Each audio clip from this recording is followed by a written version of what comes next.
Greetings and welcome to my month-long countdown of the best in horror since last Halloween.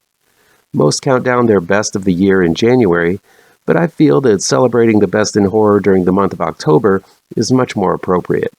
This is M.L. Miller Fright's Best in Horror Countdown 2021 through 2022. Counting down the best in horror films released from October 1st, 2021 through September 30th, 2022. All through October, I'll be posting reviews of films in the horror genre. As an added bonus, I'll be adding a secondary review that may be somewhat related to the main review or slightly miss the countdown by inches. Either way, it's a double dose of great horror to be on the lookout for. These are simply my opinions, folks, based on my own personal sick and twisted tastes, not box office or critic ratings. Here we go. Number 31. Fresh is new streaming exclusively on Hulu. It's directed by Mimi Cave and written by Lauren Kahn. Noah, played by Daisy Edgar-Jones, is sick of the dating game, yet still is addicted to checking her dating app for new prospects. Like many gals, she still wants to meet Mr. Right, though her attempts have resulted in many, many bad dates. After a particularly bad date, Noah meets Steve, played by Sebastian Stan, at a grocery store, and is charmed enough with him to give him her number. After their first date, Steve seems to be the perfect guy, but Steve has a dark secret, and Noah has fallen head over heels into his trap. Fresh is one of those films that you don't want to ruin, but in order to talk about it, you sort of have to give away a few spoilers. But I don't want to do that because part of the fun is how Steve's secret is revealed. Let's just say Steve is not the nice guy he presents himself as. He's a monster we've seen before in horror, but what sets him apart is that this story takes place in what is typically a rom-com format. The first 30 minutes of Fresh is riddled with one cliche after another. There's the girl next door, every woman, who is likable, perfect, and just can't seem to find that right guy, even though she's doing everything right. There's the sassy black friend who is never without a raunchy quip about every issue the lead might have, validating her every move while condemning the opposite sex. There's the chance encounter that leads to what might become a great relationship, if not for that one thing that she is keeping from him or he is keeping from her. There's even a dance number set to some cheesy, nostalgic music. There's actually two of them. It's the blueprint for scores of rom-coms, and I want to think this is intentional and not the filmmakers thinking they're doing something distinct. The thing is, that secret is not that Steve is really homeless or a woman or whatever. Steve's secret is a whopper, and it really is a deal breaker. After the cat is out of the bag, the film really takes a turn for the darkness. Again, I won't reveal it, but while everything suffers from the trappings of a rom-com in the first act, the second act steers into horror quite quickly. And while much of this act leaves Noah and the viewer sort of dealing with this big revelation, what pulls this film back from the brink of absolutely hopeless horror is the chemistry between Edgar-Jones and Stan.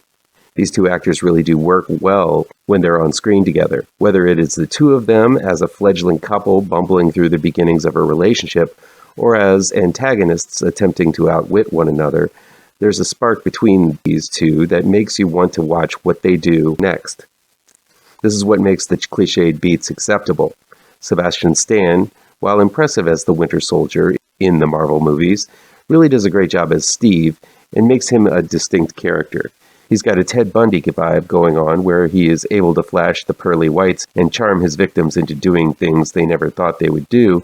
There's a real shift between the first and second act that communicates warmth one minute and cold-blooded scares the next. While he's sort of got a young Sam Neill vibe going on, he works in this very complex role. It's a role you really haven't seen him do yet. Daisy, Edgar-Jones, is a new face for me, but carries the film well. She's got a Dakota Johnson meets Anne Hathaway look that makes her feel like the typical rom-com lead. Still, her perseverance makes the role as Nora feel distinct despite the cliches. But it's these two actors together that really makes the movie work. The third act of Fresh falters and relies on characters making extremely stupid moves in order for the big climax to occur. I found myself predicting what would happen, and sure enough, that's what happened. Things do get quite gory, gorier than I thought would happen, and I appreciated that. I could even tolerate the two dance sequences simply because these two actors were able to inject so much personality into them that I couldn't help laughing along with the film. Still, the final moments end up almost as diseased with modern action and horror movie cliches as the first moments were with rom-com tropes. Fresh is a movie you can't hate. Its 2 stars and the way they work together make that impossible. Its reliance on tropes and cliches is ever present, but it successfully bops between the two genres surprisingly well, resulting in an engaging, comfortably familiar story of 2 souls that are watchable no matter what they're doing. Texas Chainsaw Massacre 2022 didn't show up on my best of list because it's not that great of a movie. But any year we get a Texas Chainsaw Massacre is a good one in my book. While it isn't list-worthy, it is worth noting that Leatherface fired up the chainsaw this year, so here it is. Texas Chainsaw Massacre 2022 is streaming on Netflix. It's directed by David Blue Garcia and written by Chris Thomas Devlin, Fede Alvarez, and Rodo Sayagüez, and based on characters created by Toby Hooper and Kim Henkel. A group of San Francisco influencers, spearheaded by Melody, played by Sarah Yarkin, Dante, played by Jacob Lattimore, and Melody's sister Lila, played by Elsie Fisher, purchased real estate in Harlow, Texas, in hopes to renovate the area and make it a safe space for them to build businesses and reignite the once thriving community. They are met with opposition from the sheriff, played by Alien's William Hope, a local maintenance man, Richter, played by Mo Dunford, and most importantly, Mrs. Mick, played by Silent Hill's Alice Creech, an alien caretaker at a local orphanage. The orphanage has one sole occupant other than Mrs. Mick, our main man Leatherface, Lowlife's Mark Burnham, who is now in his 70s. When Mrs. Mick is confronted by the newcomers, she gets overexcited, passes out, and eventually passes away. This ignites a spark of revenge in Leatherface, who has been dormant and quiet since the 70s, causing the madman to fire up the chainsaw again and go on a rampage. Meanwhile, Sally Hardesty, played by Mandy's Olwen Fiore, gets wind of Leatherface's return, packs up her shotgun, and heads to Harlow to battle the man who murdered her friends and family all those years ago. If you're looking for issues to have with this film, it's not hard to find them. Characters make extremely dumb and nonsensical decisions. There's no reason for one character to go with the sheriff to transport Leatherface and his caretaker to the hospital. One character has lived 2 doors down from Leatherface and never suspected anything sideways going on. Instead of the brutality and mind-shredding terror crippling the minds of the final girl, they come out meaner and tougher, more empowered, as that is the flavor of the day when it comes to horror films and the climate of Hollywood's message in general these days. There's a theme about overcoming scars of the past and evolving into something more proactive that runs throughout this entire film, as one of the characters is a survivor of a school shooting and survived while all her classmates died. If you're looking for a film that evokes the kind of absolute horror of the original, you're not going to find it here. But remakes, reboots, sequels, continuations are inevitable, and all we can do, as fans of the original, is hope that they make a film worth watching. Texas Chainsaw Massacre 2022 has some really good-looking scenery. Though the film was made in Bulgaria, the way the landscape looks, it could pass for Texas. A nice callback to the original was made, as there are fields of rotting sunflowers that offer up a mood of faded beauty and antiquity. There's a specific kill involving a spring-loaded door that is nicely realized.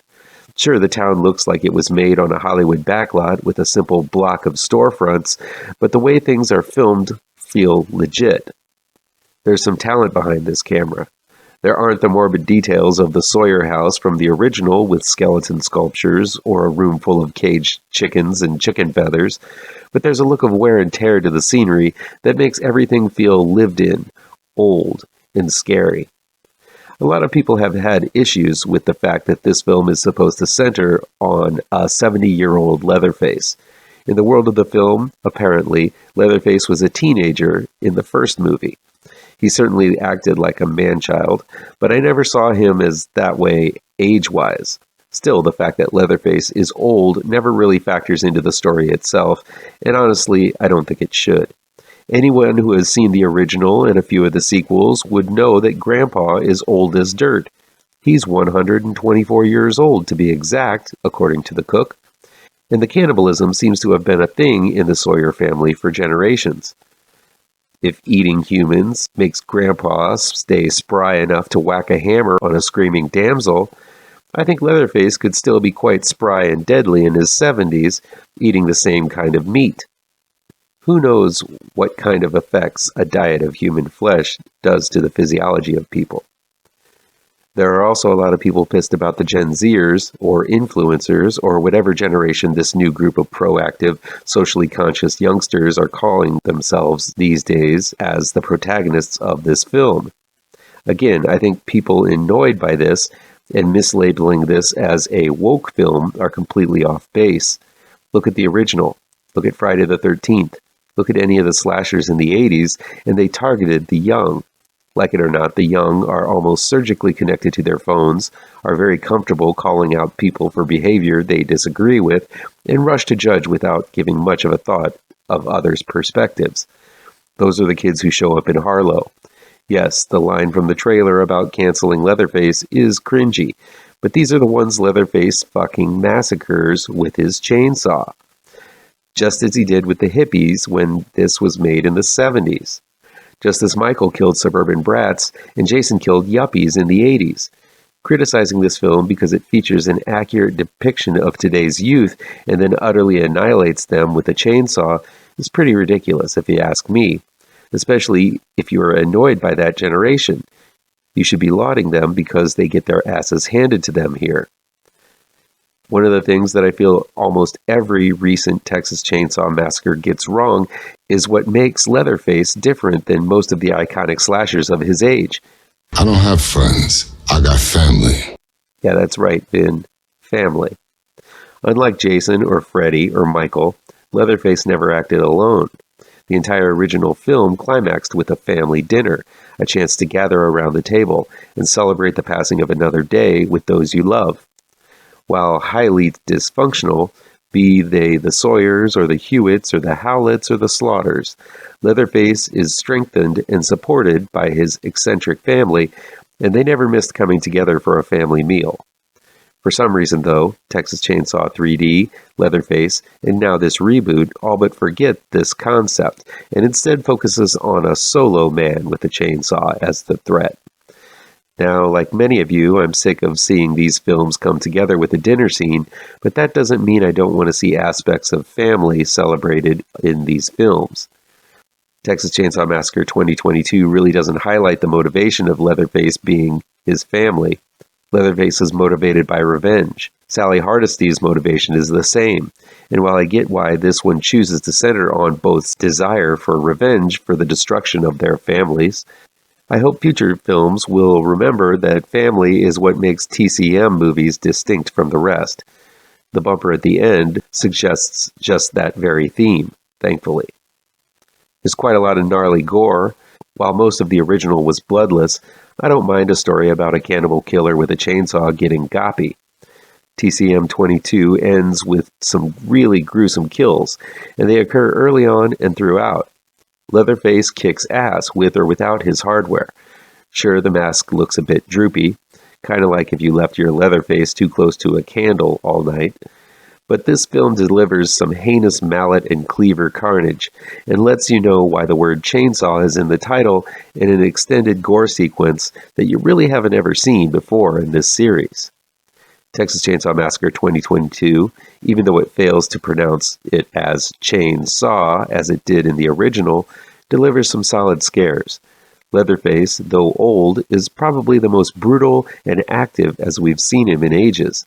I think Burnham does a fantastic job of conveying the ominous physicality of Leatherface. I hope he returns if this is given a sequel. There's never a dull moment. Leatherface is introduced early on, and the saw gets fired up often. Smart use was made with utilizing the sound of the revving chainsaw and the starting and stopping of it. While the lack of budget shows up in terms of setting the film in basically a single block, the money is piped into the effects, and they pay off. The use of Sally Hardesty is going to piss off a lot of people, but it also sort of acts as a lesson to filling your life with nothing but rage and revenge. Still, her part really doesn't honor the amazing work of Marilyn Burns very well, and that's going to sting some folks in the wrong places. Yes, it is very reminiscent of Halloween, but it fails to honor the original Final Girl as that series did. The film ends with some balls, though, and it manages to pay homage to the original in a pretty unique way. I have to say, I'll most definitely be watching this one again.